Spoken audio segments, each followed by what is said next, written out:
Hey everyone, welcome back to the channel. Today, we're going to learn how to adjust the size of your desktop icons on your PC or laptop.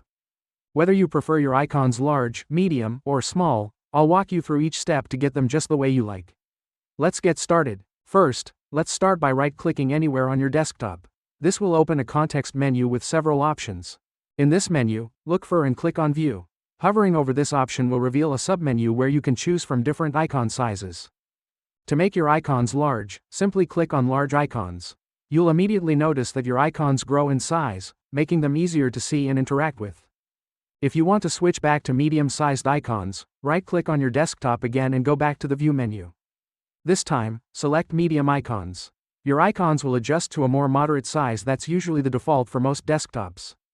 And if you prefer smaller icons, repeat the same process by right-clicking on your desktop, going to the View menu, and choosing Small Icons. This is often the default size that most PCs or laptops use. To recap, you can set your icons to large, medium, or small sizes by accessing the View menu from your desktop's context menu. The small icon size is typically the default setting on most PCs and laptops. That's it for today's video. If you found this guide helpful, make sure to give it a thumbs up and subscribe for more tech tips and tutorials. If you have any questions or need further assistance, feel free to drop a comment below. Thanks for watching, and I'll see you in the next video. Peace out.